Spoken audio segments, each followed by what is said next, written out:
Bismillahirrahmanirrahim. Walaqad atayna Musal kitaba wa qaffayna min ba'dihi birrusul. Wa atayna Isa bin Maryam al-bayyinati wa ayyadnahu bi ruhil qudus.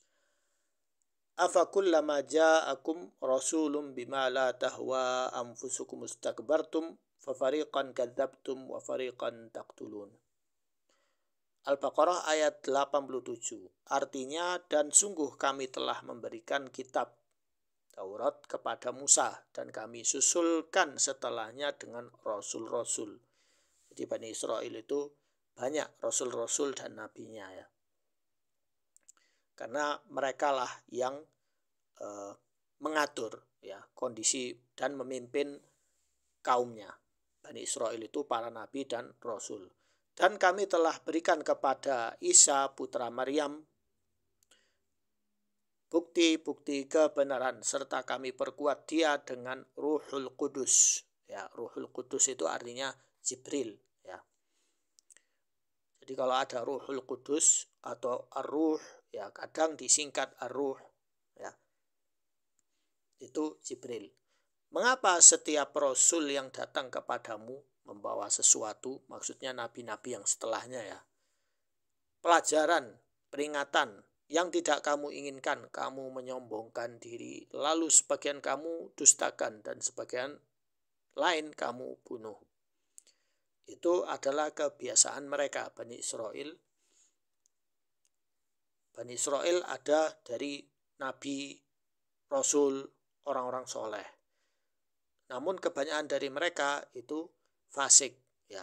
Mereka mendustakan nabi dan rasul dan sebagian mereka bunuh. Ada yang berhasil dibunuh dan ada yang gagal untuk dibunuh. Kemudian waqalu qulubuna ghulf bal la'anahumullahu bikufrihim faqalilam ma yu'minun. Dan mereka berkata, hati kami tertutup. Tidak, Allah telah melaknat mereka itu karena keingkaran mereka. Tapi sedikit sekali mereka yang beriman. Jadi ghuluf itu sudah tertutup ya. Kita melihat kondisi di Gaza itu orang-orang dibunuh seperti itu ya. Karena karakter ini menurun ya. Kemudian walamma ja'ahum kitabum min indillahi musaddiqun lima ma'ahum wa kanu min qablu yastaftihuna 'alal ladzina kafaru falamma ja'ahum ma 'arafu kafaru bih fala'natullahi 'alal kafirin. Dan setelah sampai kepada mereka yaitu wahyu dari Al-Quran dari Allah Subhanahu wa taala yang membenarkan apa yang ada pada mereka, maksudnya sebagai bukti atas Taurat ya. Sedangkan sebelumnya mereka memohon kemenangan bersamanya atas orang-orang kafir. Ternyata setelah sampai kepada mereka apa yang telah mereka ketahui, mereka mengingkarinya. Maka laknat Allah bagi orang-orang yang ingkar. Al-Quran yang juga mengajarkan tauhid yang diajarkan oleh Taurat. Jadi dulu ketika zaman masih jahiliyah itu suku Aus dan Khazraj itu mereka saling berperang. Terkadang orang Yahudi kena efeknya. Maka orang Yahudi sering ngomong akan datang seorang rasul yang nanti akan memimpin umat ya. Umat yang bertauhid dan akan membasmi orang-orang musyrik. Dan kami akan bersama Nabi dan Rasul itu. Mereka sering menggunakan ini sebagai ancaman kepada suku Aus dan Khazraj. Namun ketika Rasulullah SAW hijrah ke Madinah, ya, disambut oleh suku Aus dan Khazraj, maka Yahudi semakin dengki. Ternyata ini Nabi akhir zaman. Mereka malah kafir, bukannya ikut Nabi Muhammad, tetapi mereka malah kafir. Maka Allah pun melaknat mereka.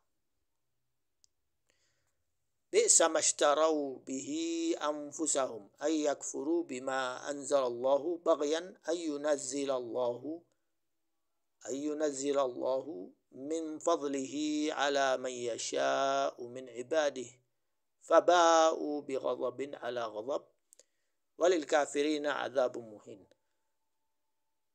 Ke-90 ayat ini, sangatlah buruk perbuatan mereka menjual dirinya dengan mengingkari apa yang telah diturunkan Allah, karena dengki bahwa Allah menurunkan karunia-Nya kepada siapa yang Dia kehendaki di antara hamba-hambanya.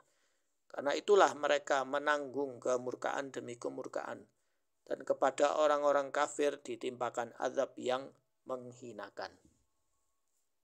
Maksudnya di sini keutamaan yaitu wahyu kenabian Nabi Muhammad SAW. Murka pertama mereka karena membangkang kepada Nabi Musa alaihissalam, dan murka kedua karena mengingkari Nabi Muhammad SAW.